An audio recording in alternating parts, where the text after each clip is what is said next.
అలాగే మన గురుగారు పత్రి మహానుభావుడికి ఆత్మ ప్రణామాలండి. మరి అలాగే మన స్వర్ణ మేడానికి ఆత్మ ప్రణామాలండి. మరి మేము ధ్యానంలోకి 2006లో వచ్చామండి. మరి అయితే మా పాపోళ్ళు ముందు పత్రి గారి క్లాస్కి వెళ్ళారు. ముందు మూడు మూడు రోజులు తర్వాత 3 రోజులు క్లాస్కి వెళ్ళారు. మా పాపోళ్ళు ఇద్దరు, మా తమ్ముడు తీసుకెళ్ళాడు. మరి వాళ్ళు వచ్చిన తర్వాత నేను 2 సంవత్సరాల వరకు ధ్యానం అనేది నాకు ఏమి చేయలేదు. నేను తర్వాత మా పాపలు చేస్తామండి, వాళ్ళు చూసి నేర్చుకున్నాను నేను. మరి వాళ్ళు చేసిన తర్వాత చక్కగా ఏంటంటే తెలుసుకోవాలి అని ఏంటనేది అప్పుడు వాళ్ళు వాళ్ళు వచ్చిన తర్వాత మాంసాహారం వెంటనే మానేశారు వాళ్ళు. అప్పుడు ఏంటనేది నేను తర్వాత దాన్ని చూసి అప్పుడు వాళ్ళు నేర్చుకున్నాను అనమాట. అప్పుడు నేను క్లాసులకి వెళ్తాను అనమాట. అప్పుడప్పుడు వెళ్ళిపోండి. వెళ్ళిన తర్వాత అప్పుడు అర్థమైంది ఏంటంటే ఈ మాంసాహారం అనేది ఏంటంటే పత్రి సార్ చెప్తున్నాడు ఏంటంటే మరి దాన్ని తినకూడదని చెప్తున్నాడు. కాబట్టి దాంట్లో ఉన్న సత్యం అప్పుడు తర్వాత తెలిసినాడు. క్లాసులు అన్న తర్వాత కొద్దిగా క్లాసులు వెళ్ళిన తర్వాత అప్పుడు నాకు అర్థమైంది అనమాట. మాంసాహారం అంటే ఏంటి తినకూడదు, దానివల్ల మనకి సత్యం అంటే ఇప్పుడు మాంసాహారం తినడం వల్ల ఏంటంటే పాపం వస్తుంది. తర్వాత దానివల్ల మన ఆరోగ్యం పాడవుతుంది.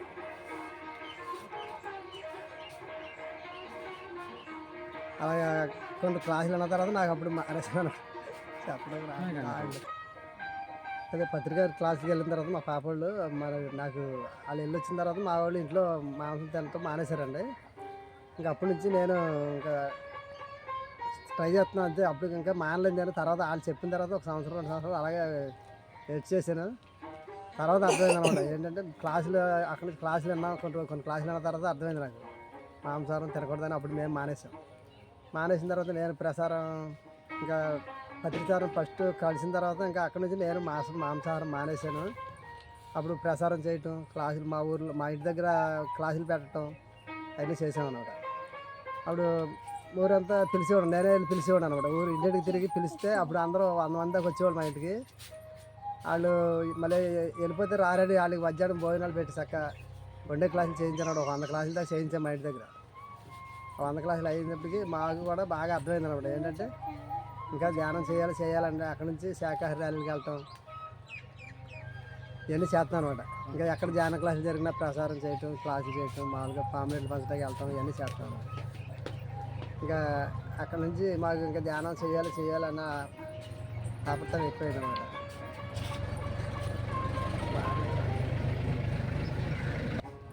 ఓకే సార్, పత్రి సార్ని మీరు ఎప్పుడు కలిశారు? ఏంటి మీ అనుభవాలు? పత్రి సార్ని కలిసిన తర్వాత ఎలా అనిపించింది మీకు? పత్రి సార్ క్లాసులు విన్న తర్వాత మాకు అప్పుడే బాగా అంటే ఒక మనం మామూలుగా గుళ్ళకి వాటికి వెళ్తే మనకి దాంట్లో ఏం కనపడలేదు. కానీ తర్వాత పత్రికారం తల్లికి అసలు సత్యం ఏంటంటే ఈయన పలకుదిరట్టు ముందు మాంసాహారం తినకూడదు, ధ్యానం చేయండి నువ్వు అని చెప్పినప్పుడు బాగా మాకు ఏంటంటే అప్పుడు బాగా అర్థమైంది అనమాట. లేదండి బాగా. ఓకే సార్, ధ్యానంలోకి వచ్చిన తర్వాత మీ లైఫ్ ఎలా చేంజ్ అయింది? ధ్యానం ముందు ఎలా ఉండేవారు, ధ్యానం తర్వాత ఎలా ఉన్నారు? కొద్దిగా మీ ఎక్స్పీరియన్స్ షేర్ చేయండి సార్. ధ్యానంలోకి వచ్చిన తర్వాత ఏంటంటే ధ్యానంలో అంతకుముందు మామూలుగా ధ్యానంలో రాకముందు ఏంటంటే ఏదో పండుగ వస్తే లేకపోతే ఏదో సంవత్సరానికి ఒకసారి గుడికి వెళ్తాం, పూజ చేయాలని ఉండేది తప్ప ధ్యానం అంటే తెలియదండి. ధ్యానంలోకి వచ్చిన తర్వాత ఏంటంటే పూజ అవన్నీ ఇప్పుడు మనకు అందరూ చెప్పారు చక్కగా, దేవుళ్ళు అందరూ కూడా పూజ చేయమని ఎవరు చెప్పలేదు మనకి. అలా ధ్యానంలో వచ్చిన తర్వాత తెలుసుకున్నది ఏంటంటే ఇప్పుడు ఒక సత్యం తెలుసుకున్న తర్వాత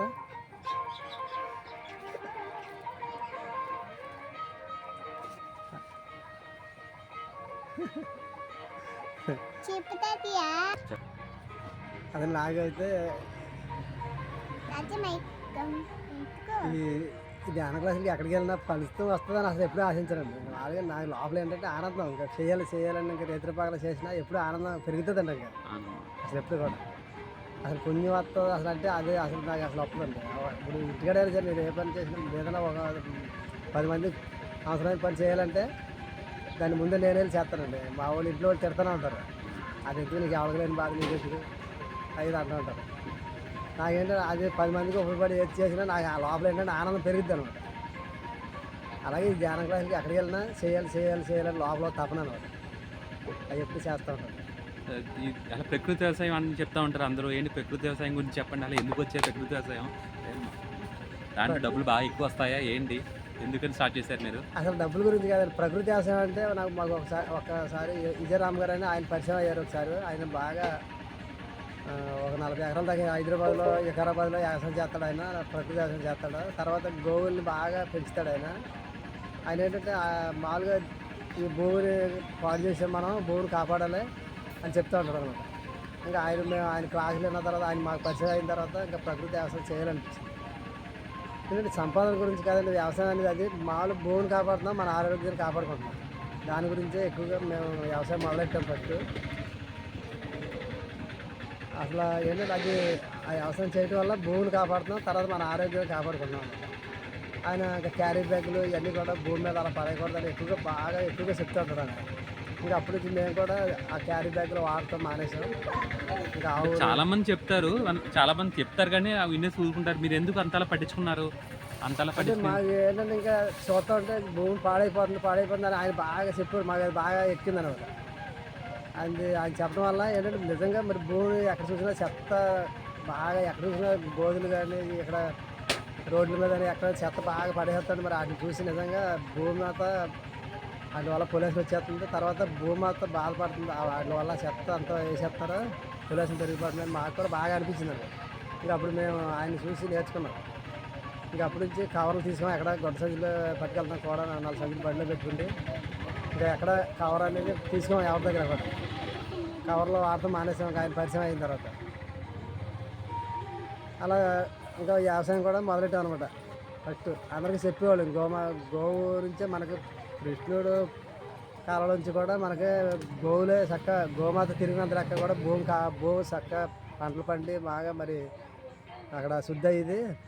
అందుకని గోమాతను పెంచాలని అప్పటి నుంచి మేము గేదెలు అమ్మేసి ఆవులను కూడా కొన్నామండి. అప్పుడు ఇంకా ఆవులే మేపుతున్నాం. మా పిల్లలకు కూడా, మా మనవరాళ్ళందరికీ కూడా ఆవు పాలు పట్టించాం. ఆవు పాలు తాగినారు, వాళ్ళు చక్కన ఆరోగ్యంగా ఉన్నారు. మరి ఏంటంటే ఆవు గురించి ఒకటి చెప్తానండి. మామూలుగా మన బ్రిటిష్ వాళ్ళు రాకముందు మనకి భారతదేశం అంతా ఎక్కువ ఆవులు పెంచేవాళ్ళు, ఆవు పాలే తాగేవాళ్ళు అండి. వాళ్ళు వచ్చిన తర్వాత పరిశోధన చేశారంట. అదేంటంటే ఆవు పాలు వల్లే మన భారతదేశంలో వీళ్ళకి మేధశక్తి ఎక్కువ వచ్చింది. వీళ్ళు ఏమైనా పాడు చేయలేదని వాళ్ళు ఒక జెర్సీ ఆవుని, ఒక గేదెని పట్టుకొచ్చారు అన్నమాట బ్రిటిష్ వాళ్ళు. వాళ్ళు పట్టుకొచ్చి పెట్టిన తర్వాత ఇంక వీళ్ళకి అలవాటు అయిపోయారు. మన వాళ్ళు ఆవును వదిలేశారు. మళ్ళీ అది మాకు చెప్పిన వెంటనే మాకు దాని గురించి బాగా అర్థమైంది అన్నమాట. ఆవు పాలు మరి ఒక అభిషేకం చేసినా, మరి దేవుడి దగ్గరికి వెళ్ళినా ఆవు పాలతో మరి చేయాలంటారు కదా. మరి నిజం కదా అది. అరే అప్పటి నుంచి మేము ఆవును కొని ఇంకా ఆవు పాలు తాగటం మొదలెట్టాం. చక్కగా మరి మా మనవరాలు కూడా వీళ్ళు ఎప్పుడు కూడా ఆవుల పాలు తాగే అసలు ఏ హాస్పిటల్కి వెళ్ళకుండా చక్కగా ఆనందంగా ఉన్నారు వాళ్ళందరూ కూడా. బాగా జరుగుతుందండి. అందుకే పెద్దలు గంగి గోవు పాలు గరిటె చాలు పాలు అంటారు.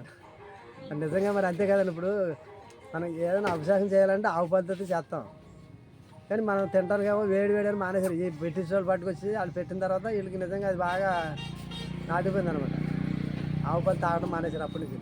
మరి ఇప్పుడు ఈ విజయరామ్ గారు పరిచయం అయిన తర్వాత నిజంగా అది మేము అర్థం చేసుకుంటే దాన్ని వెంటనే గేదెలు అమ్మేసి ఆవును కొన్నాం మేము.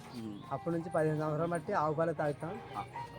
ఇంకా ఆవునే పెంచుతున్నాం అనమాట. సో ఫ్యూచర్లో ఏం చేద్దాం అనుకుంటున్నారు సార్ మీరు? ధ్యాన మెడిటేషన్ పరంగా ఎటువంటి ఆశయాలు ఉన్నాయి? అలాగే మీరు ఈ ప్రకృతి వ్యవసాయాన్ని ఎలాగ ముందుకు తీసుకెళ్దాం అనుకుంటున్నారు? మీ ఆలోచనలు ఏంటి చెప్పండి. మేము అందరికీ ఎవరు ఫోన్ చేసినా ఇంకా ఈ ప్రకృతి వ్యవసాయం గురించి మేము వచ్చి అన్నీ చూపించి ఇలా చేయాలని చెప్తున్నామండి ఎవరికైనా. దాని గురించి మీరు వ్యవసాయం చేయండి, ప్రతి ఒక్కరికి కూడా మేము ఎక్కడికి వెళ్తే అక్కడ ఇలా వ్యవసాయం చేయండి, భూమాతను కాపాడండి. ఇప్పుడు మన తాతలు తల్లిదండ్రులు కూడా మనకు చక్కగా భూమిని అప్పచెప్పారు. మరి మనం శుభ్రంగా పాడు చేసి ఇస్తున్నాం మన పిల్లలకి. మరి భూమిని కాపాడాలంటే మనం కూడా మరి మన తాతలు ఎలా చేశారో అలా చేసి మళ్ళీ మన పిల్లలకి అప్పచెప్తే కొంతవరకు భూమి బాగుపడితే వాళ్ళు ఆరోగ్యం బాగుంటుంది అని అందరికీ చెప్తున్నాడు మేము. అది ఈ ప్రకృతి వ్యవసాయం గురించి అయితే మటుకు మేము ఆవు పేడ అంటే ఇవన్నీ నేర్పించడానికి కూడా మేము మా అందరికీ ఫోన్ నెంబర్ ఇస్తున్నాం. మేము వచ్చి నేర్పిస్తాము. మీరు ఎంతకంత కొద్దిగానే ఒక ఎకరాలు చేయండి అని చెప్తున్నాను అందరికీ. ఇంకా బంటి మిల్లు అసలు మీకు ఇక్కడికి ఎలా వచ్చారు? ఇన్ని సంవత్సరాల నుంచి ఏంటి మీ వర్క్ ఇక్కడ? ఏంటి మీ సేవలు ఎలా అందిస్తున్నారు ఏంటి కొద్దిగా మాకు చెప్పండి సార్. మాకు ధ్యానం ఫస్ట్లో పరిచయం అయినప్పుడే వెంకటరామ గారు అప్పుడు మా క్లాసులకు వచ్చారు. అక్కడికి ఒకసారి మాకు పరిచయం అయిన కాడి నుంచి ఇక్కడికి ఇంకా ఈ క్లాసులకు వస్తూ ఉంటాం, ఇక్కడికి వచ్చి ఇక్కడ బాగా వీటికి క్లాసులు అవి పెడతారు కాబట్టి ఇంకా వచ్చి ఇక్కడ చేస్తున్నారు ఒకటి సేవ. ఇక్కడ ఏదైనా చేయటం, ఏదైనా చిన్న చిన్న పనులు ఉన్నా మేము చేసి అందరికీ చెప్పడం, బండి పిల్లలు బాగుంటుంది రమ్మని చెప్తున్నాను అనమాట. నార్మల్ డేస్లో అయినా వస్తారండి ఇక్కడ పౌర్ణమి అమావాస్య? పౌర్ణమి ధ్యానం 3 రోజులు ఉంటుంది, అమావాస్య ధ్యానం 1 రోజు ఉంది. వీటికి మట్టికి అందరినీ రమ్మని పిలుస్తాను అనమాట. ఇక్కడైతే చాలా బాగుంటుంది, ఎనర్జీ బాగుంటుంది, అందరిని పిలుస్తూ ఉంటాను రమ్మని. Thank you sir, thank you very much.